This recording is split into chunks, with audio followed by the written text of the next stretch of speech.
नमस्कार दोस्तों, आप पढ़ रहे हैं कक्षा 12वीं एनसीईआरटी गणित, जिसमें आज हम पढ़ेंगे प्रश्नावली 4.1।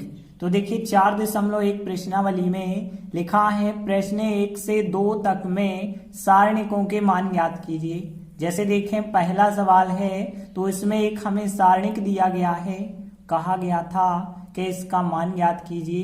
तो देखिए कैसे मान ज्ञात करते हैं, हमने आपको बता दिया था जब उदाहरण वाले सवाल कराए थे कि पहले आप करते हैं इनके मुख्य विकर्ण का गुणा, फिर करते हैं आप इन दोनों का गुणा और बीच में माइनस का चिन्ह लगाते हैं। तो देखिए यहाँ पे यदि हम बात करें तो 2 और -1 का गुणा होगा, तो 2 गुणित -1 हमने लिखा यहाँ पे, 2 गुणित -1 और इसके बाद बीच में माइनस चिन्ह लगाएंगे, 4 और -5 का गुणा करेंगे। और आगे यदि हम देखें तो 2 का -1 से करेंगे तो -2, यहाँ पे 4 और 5 का 20 होगा, माइनस और माइनस का प्लस होगा। अब प्लस के 20 है, माइनस के 2 हैं तो 18 प्लस के बच जाएंगे, यही हमारा फिर आंसर हो जाएगा। इसके बाद देखें दूसरे प्रश्न का पहला सवाल है, यहां भी हमें सारणिक दिया गया है, सारणिक का मान फिर ज्ञात करना है। तो देखिए हमें यह सारणिक दिया गया है और हम इसका मान कैसे ज्ञात करेंगे। पहले होगा मुख्य विकर्ण का गुणा, तो देखिए यहाँ कॉस के साथ गुणा होगा तो आप कॉस वर्ग डायरेक्टली लिख सकते हैं, या फिर एक स्टेप बढ़ाना चाहें तो बढ़ा सकते हैं कि कॉस गुणित कॉस लिखेंगे, फिर आगे कॉस वर्ग होगा। और फिर देखिए यहाँ कॉस और कॉस का गुणा कॉस वर्ग, बीच में माइनस चिन्ह। अब देखिए यहाँ पे माइनस साइन और साइन का यदि आप गुणा करेंगे तो माइनस का साइन वर्ग थीटा हो जाएगा। और देखें यदि तो यहाँ कॉस वर्ग थीटा माइनस और माइनस हो जाएगा प्लस, और यहाँ पे साइन वर्ग थीटा। अब देखिए आपको फार्मूला तो पता है कि साइन वर्ग थीटा और कॉस वर्ग थीटा का मान कितना होता है, 1 होता है। यहाँ पे आप कारण लिख सकते हैं कि चूंकि साइन वर्ग थीटा प्लस कॉस वर्ग थीटा बराबर कितना होता है, 1 होता है, तो इस वजह से हमने इसका मान 1 लिख दिया। यही हमारे दूसरे का पहला सवाल जो होगा वो आंसर हो जाएगा। इसके बाद दूसरे का दूसरा सवाल दिया गया है, यहाँ भी एक सारणिक दिया गया है, इसका हमें मान ज्ञात करना है। तो देखिए इस प्रकार से हमें सारणिक दिया गया है, इसका मान हम कैसे निकालेंगे। तो देखिए पहले हम इन मुख्य विकर्ण का गुणा करते हैं, इसका गुणा इसके साथ होना है, x वर्ग माइनस एक्स प्लस 1 इंटू में आ जाएगा x प्लस 1, और फिर देखिए बीच में माइनस चिन्ह और इन दोनों का गुणनफल आएगा तो x plus 1 into x minus 1 आएगा।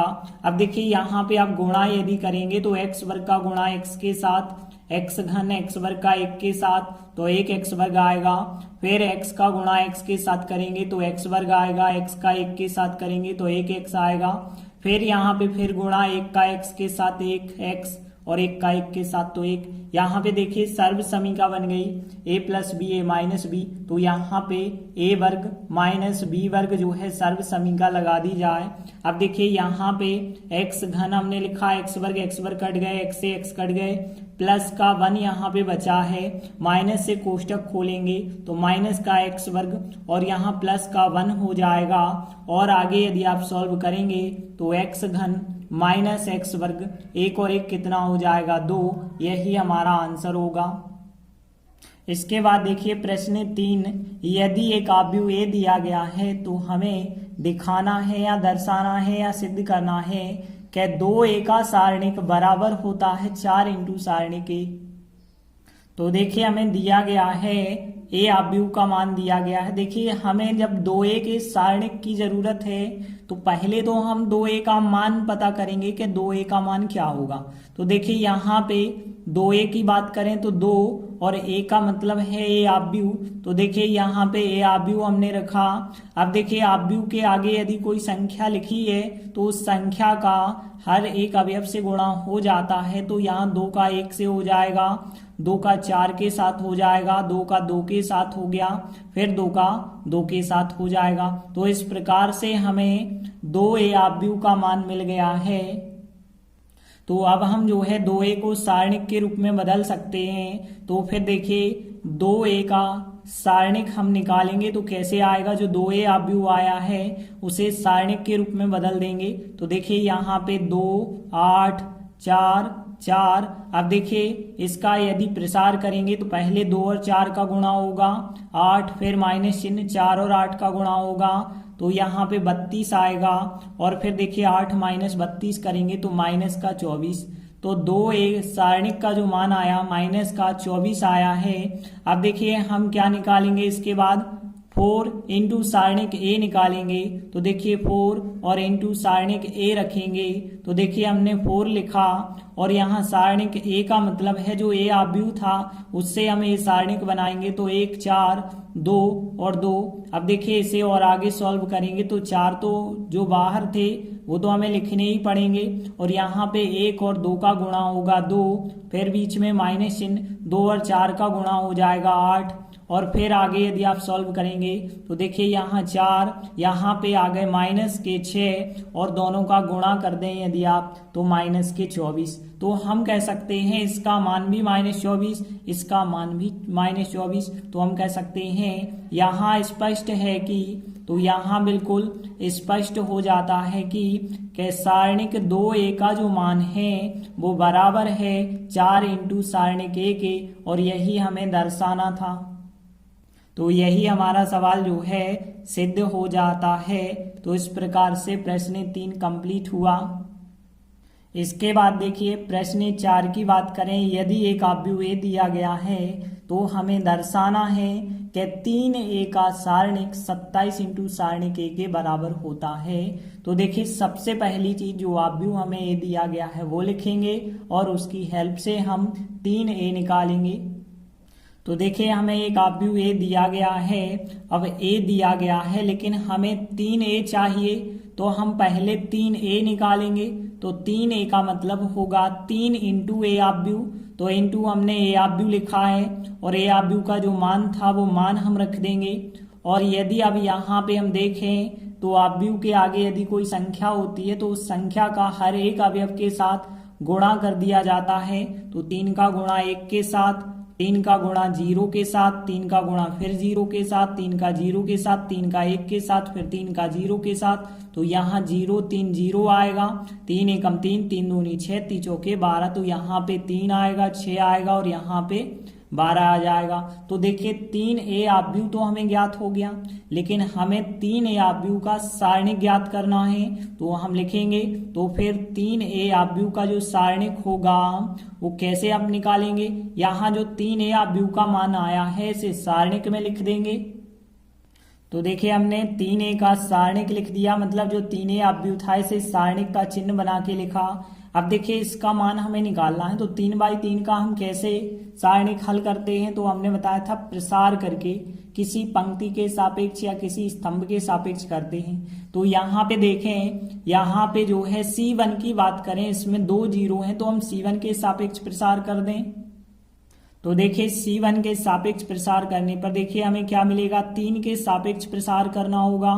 तो 3 के सापेक्ष प्रसार करेंगे और फिर जो है इस 0 के सापेक्ष प्रसार करेंगे।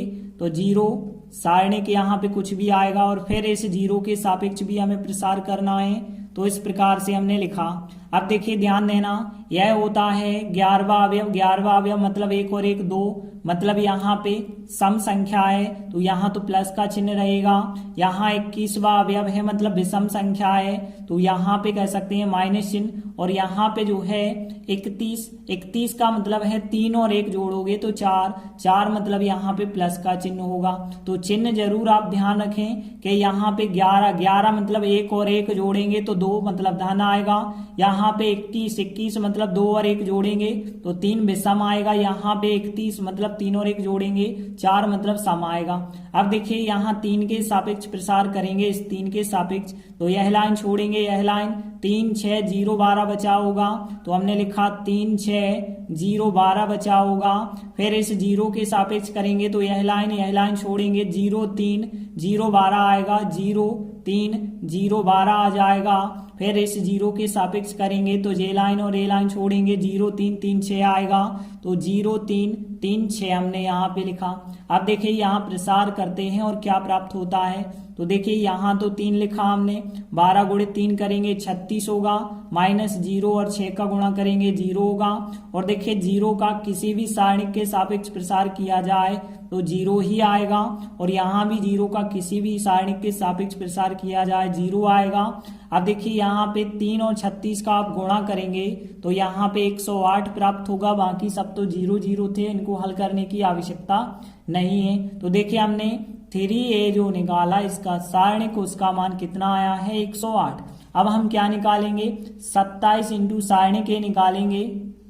तो देखिए अब हम क्या निकालेंगे, 27 इंटू सारणिक a। तो देखिए हमने 27 लिखा, और सारणिक a का मतलब है जो a आव्यूह था उसका हमें सारणिक बना के लिखना होगा। तो देखिए 1 0 0 0 1 0 और 1 2 4 था ये आव्यूह, सारणिक बना के हमने इसे लिखा। अब देखिए इसका हम कैसे प्रसार करते हैं, 27 तो हमें लिखना ही होगा, तो 27 लिखा। देखिए यदि हम 1 के सापेक्ष प्रसार करेंगे, यहाँ भी बिल्कुल C1 के सापेक्ष ही हम प्रसार कर देते हैं। तो देखिए यहाँ पे क्या आया होगा कि 1 के सापेक्ष यदि आप करेंगे तो यह लाइन छोड़ेंगे, 1 2 0 4 आएगा, तो यहाँ पे लिखा 1 2 0 4 आ जाएगा। फिर यहाँ इस 0 के सापेक्ष करेंगे तो देखिए चिन्ह भी हम लगाते चल रहे, जैसे ऊपर लगाए थे इस 0 के सापेक्ष, तो 0 1 0 4 आएगा, यहाँ 0 1 0 4 आया। फिर देखिए इसके बाद जो है हम इस 0 के सापेक्ष करेंगे तो प्लस का 0 आता है, और इस 0 के सापेक्ष करेंगे तो 0 1 1 2 आएगा, तो यहाँ पे लिखा 0 1 1 2 आ जाएगा। और पूरा कोष्टक यहाँ पे बंद करेंगे क्योंकि बाहर 27 का गुणा भी होना था। अब देखिए और आगे यदि आप सॉल्व करेंगे तो 27 लिखा हमने, यहाँ पे देखिए यदि हम देखें तो 1 लिखा, यहाँ पे 1 और 4 का गुणा करेंगे 4, माइनस 0 और 2 का करेंगे तो 0 होगा, माइनस इन 0 का किसी भी सारणिक से करें 0 होगा, और प्लस 0 का किसी भी सारणिक से करें तो भी यहाँ पे 0 होगा। अब देख सकते हैं कि यहाँ पे 27 इंटू यहाँ 4 एकम 4 प्राप्त हो जाएगा।